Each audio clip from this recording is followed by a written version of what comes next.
Secundaria primer grado. Tecnología. El procesamiento de los materiales.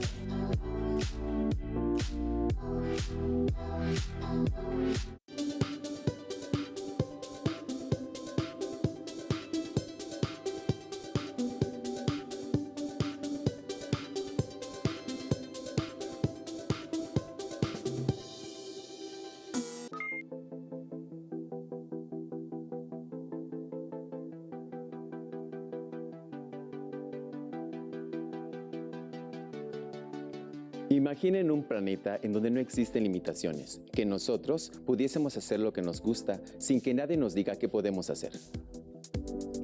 ¿Les ha pasado que los excluyan de algún grupo por alguna característica que tengan? Él juega básquetbol mejor porque es muy alto. Tú no puedes correr rápido porque eres pequeño. Tú no puedes cargar tanto porque eres mujer. Hay muchos ejemplos similares donde se tiene una idea preconcebida sobre el tipo de personas que deberían o podrían hacer ciertas actividades. Reflexionemos sobre la siguiente frase. La persona más patética del mundo es la que tiene vista, pero no visión. Helen Keller. Ahora piensen en las personas que no tienen una extremidad o no pueden ver e imaginen los retos que deben sortear ante las dificultades de la vida. Iniciemos con la sesión y podremos tener tiempo para reflexionar sobre este tema. ¿Cómo están, alumnas y alumnos? Soy el profesor Roberto Luis Mecinas Reina y les doy la bienvenida a una sesión más de la asignatura de Tecnología de primer grado de la Estrategia Aprende en Casa 3. Antes de iniciar, quiero darles las recomendaciones habituales para el cuidado de su salud, como son: en la medida de lo posible, permanezcan en casa. Lávense las manos con agua y con jabón varias veces al día.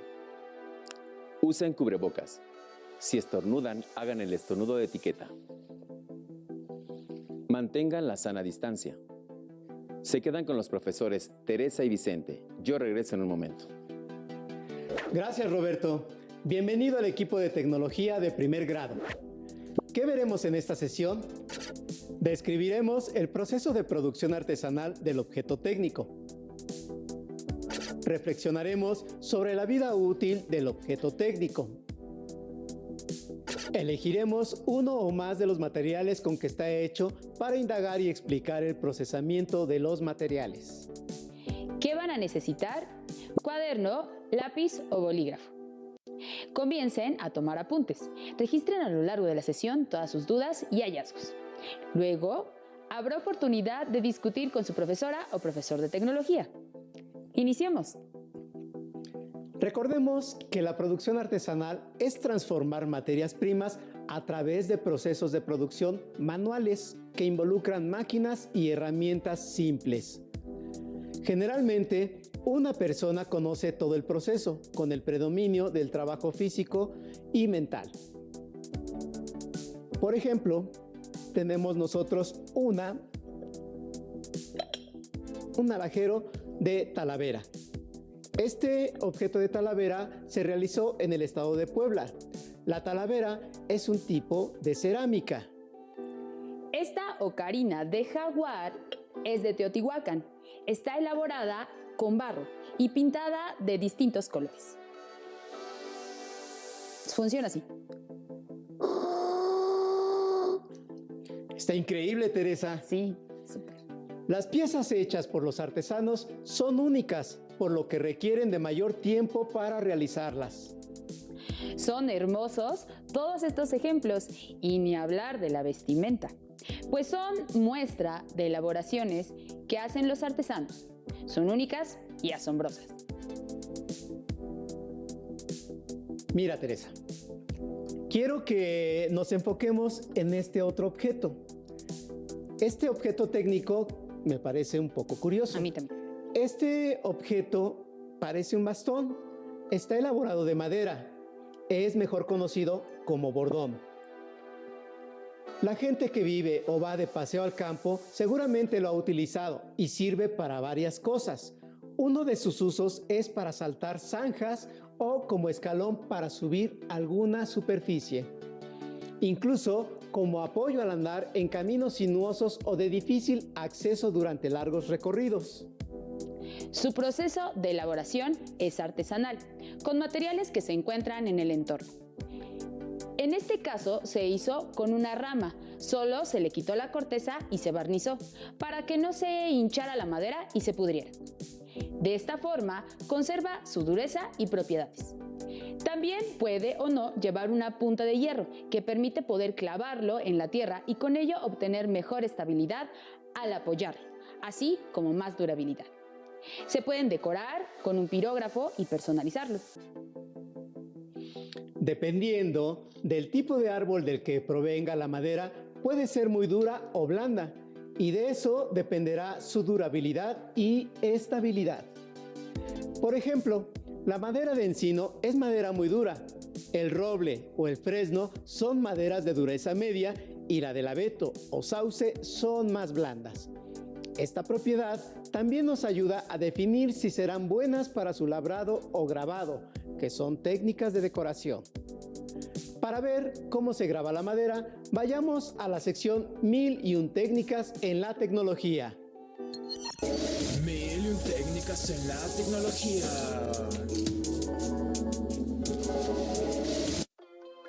Desde el inicio de los tiempos, el fuego fue un elemento muy importante que fascinó a toda la humanidad. Su descubrimiento, uso y manejo se convirtió en uno de los acontecimientos más importantes de la historia del ser humano. Al dominar este elemento, el hombre lo usó para múltiples tareas, como para calentarse cuando hacía mucho frío, o aumentar las horas de luminosidad en las noches, como protección ya que ahuyentaba a los depredadores. Por supuesto, en la cocción de los alimentos, pero también como una expresión de comunicación dibujando en las cuevas con el carbón vegetal. Se cree que esta técnica de ilustración fue la primera expresión artística de la humanidad y puede ser llamada pirograbado.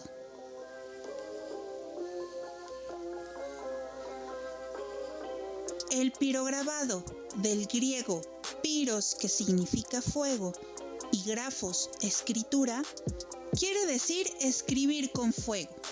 Es una técnica de ilustración que actualmente, y dadas todas las innovaciones que existieron a lo largo del tiempo, surgió el pirógrafo, que es una máquina que emplea energía eléctrica para generar el calor suficiente en una punta, que va quemando una superficie para ilustrar con él.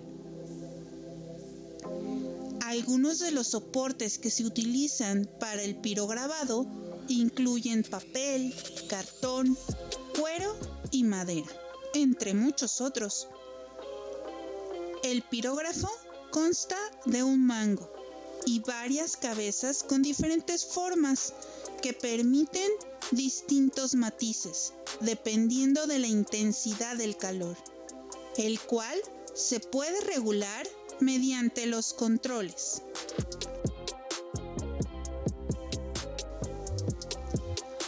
Para hacer un diseño en nuestra madera, primero debemos pasar el dibujo a lápiz. La elección de la madera es muy importante. Una madera oscura no te permitirá tantos matices como una más clara, además de que la dureza de la madera determinará la intensidad del calor que utilizarás. Una vez teniendo el diseño a lápiz en nuestro sustrato, ajustamos los niveles de calor y comenzamos a pasar lentamente la punta por las líneas previamente trazadas. Recuerda dejar espacio sin pirograbar. Eso dará la idea de luz y sombras en nuestro dibujo. La técnica que yo utilizo es comenzar con las líneas básicas de mi dibujo, para posteriormente bajar la intensidad del calor y dar sombras y claroscuro. Para lograr este efecto, y como solo cuento con una punta, La técnica que utilizo es hacer líneas presionando más la punta contra el sustrato al inicio y soltando al final. Al ser una técnica que utiliza calor, se requiere la supervisión de un adulto, además de que como cualquier técnica de ilustración, requiere de observar tu modelo y la paciencia para lograr un buen resultado. Como pueden ver, escribir con fuego, o más bien, el pirograbado, es una técnica de ilustración muy bonita y con muchas aplicaciones. Espero que les haya gustado.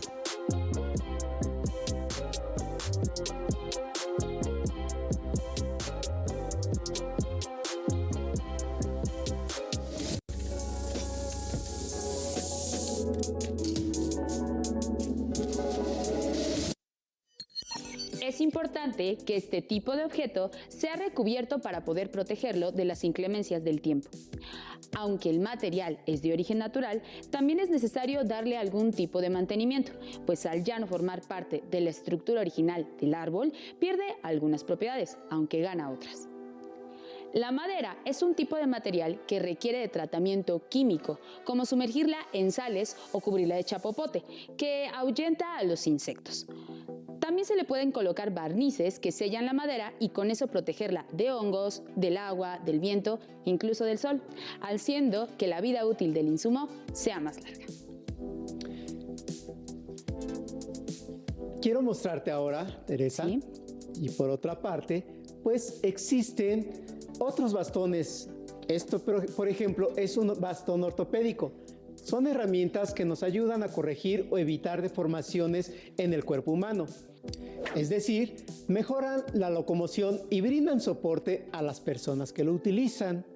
Pueden estar hechos con metal o madera, siendo los metálicos los más utilizados por personas con problemas de movilidad, ya que este material tiene la característica de ser más resistente, liviano y brinda mayor estabilidad a quien lo utiliza. Existen otros tipos de medios técnicos que extienden las capacidades humanas de la movilidad. Por ejemplo, tenemos los bastones para personas con alguna discapacidad visual. Este tipo de bastón debe tener características específicas en su diseño y estructura. Se trata de una vara delgada y larga que sirve de guía para el desplazamiento de forma autónoma.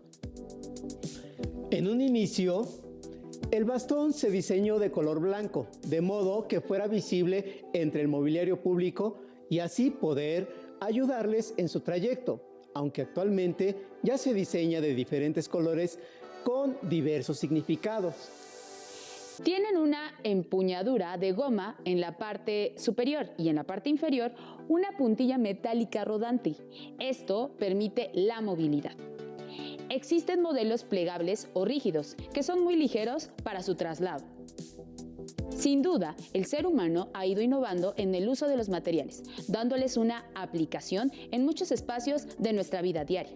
En la actualidad se emplean muchos materiales ferrosos y no ferrosos, pero ¿cómo es que tenemos conocimiento del uso de los metales? Vayamos con TR06 para que nos explique.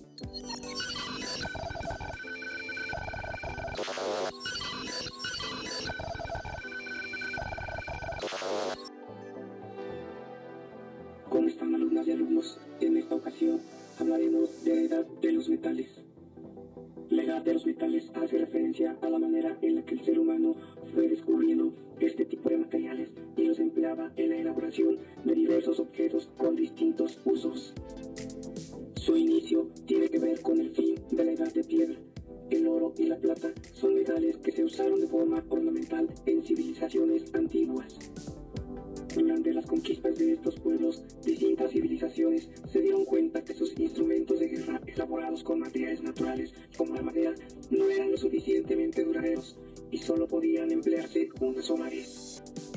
El cobre fue el primer metal que fundieron los seres humanos y fue empleado para elaborar espadas, escudos y armaduras.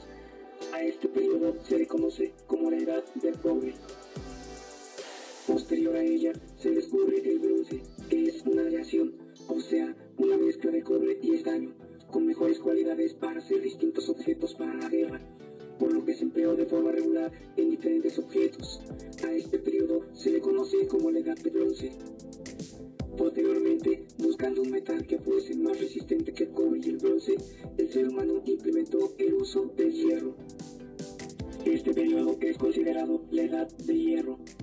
Los metales no solo fueron usados para fines bélicos, pues también elaboraron diversos objetos que ayudaron en la preparación de los alimentos y para fortalecer las estructuras de las viviendas, entre otros usos. Hasta la próxima. Muy bien, TR06. Gracias por la información que nos brindaste. Sin duda, es información que complementa lo visto en esta sesión, en lo que se refiere a los materiales. De acuerdo contigo, Teresa. Con esta información queda más claro que cada material se procesa de manera distinta, dependiendo de cuál será la función del medio técnico que se quiere elaborar. Los metales son materiales muy resistentes, pero no se pueden emplear en todos los objetos. Para ello, se debe considerar otras características. Por ejemplo, aquí tenemos una muleta a escala elaborada con madera. Se utilizan como dispositivo médico que sirve para desplazarnos si tenemos una pierna lesionada. Nos apoyamos en estas muletas. Pero también hay que tomar en cuenta cómo han sido diseñadas. La madera sin duda tiene muchas aplicaciones y se pueden elaborar con ella diversos objetos. Veamos el siguiente video. Vayamos.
Una vez cepilladas, canteadas y cortadas las maderas en las medidas que nosotros solicitamos, vamos a dar paso a elaborar el modelo a escala de unas muletas. Yo por mi parte dibujé este pequeño modelo para poder comprender mejor cuántas piezas lo conforman. De este lado ya tengo las piezas lijadas y cortadas con la medida que se requiere. Así que ahora debemos darle paso al ensamble. El desarrollo tecnológico ha intervenido en todos los campos y en la innovación de medios técnicos para personas con alguna discapacidad. No se podía quedar atrás. En estos objetos actualmente se hacen prototipos de bastones a los cuales se le adaptan dispositivos electrónicos basados en programas y usando materiales flexibles y de fácil manejo. Así es, Vicente, como sensores de distancia que funcionan por medio de pulsos que rebotan en los objetos y logran medir la distancia. Incluso existen prototipos que utilizan aplicaciones que avisan del peligro de los objetos por medio del celular. El avance tecnológico ha dado pasos agigantados para lograr que las personas con discapacidades tengan una vida digna y con equidad. El profesor Roberto nos platicará más al respecto. Adelante, Roberto. Así es, profesor Vicente. En 1948 se creó una competencia para los veteranos de la Segunda Guerra Mundial. En 1960 se formalizó para atletas con todo tipo de discapacidades físicas, mentales o sensoriales, como amputaciones, ceguera, parálisis cerebral y discapacidades intelectuales. Los Juegos Paralímpicos en un inicio estuvieron disponibles únicamente para atletas en silla de ruedas. En 1976, los atletas con diferentes discapacidades fueron incluidos. Con la introducción de 6 clasificaciones de discapacidad en 1976, el número de atletas creció, llegando a 1.600 participantes de 40 países. En los Juegos de 1988, en Seúl, Corea del Sur, hubo otro momento importante para el movimiento paralímpico, pues fue la primera vez que los Juegos Paralímpicos de Verano tomaron parte, inmediatamente después de los Juegos Olímpicos de Verano. En la misma ciudad y usando las mismas instalaciones, esto sentó un precedente para los Juegos de 1992, 1996 y 2000. Eventualmente se formalizó un acuerdo en el 2001 entre el Comité Paralímpico Internacional y el Comité Olímpico Internacional para garantizar que las ciudades que fueran sede se comprometieron a organizar los Juegos Olímpicos. Muy interesante lo que dices, Roberto. Sin duda, es una gran información que nos invita a reflexionar y a valorar el coraje, determinación, espíritu de sacrificio y exaltación de la voluntad sobre las limitaciones físicas. Ahora llegamos al final de la sesión, pero antes hagamos un recuento de lo que vimos. Describimos el proceso de producción artesanal de algunos objetos técnicos como los bastones. Reflexionamos sobre la vida útil del objeto técnico. Elegimos uno de los materiales con que están hechas las muletas para indagar y explicar el procesamiento de los materiales. Excelente nuestra sesión de hoy, ¿no creen? Sin lugar a dudas, los objetos técnicos elaborados de manera artesanal son únicos debido a su proceso de elaboración, por lo que debemos valorar los materiales con los que están hechos, así como el trabajo de todos los artesanos de nuestro país. Por último, recuerden mantener sus hábitos de higiene, mantener la sana distancia y usar cubrebocas, además del estornudo de etiqueta. ¡Hasta la próxima!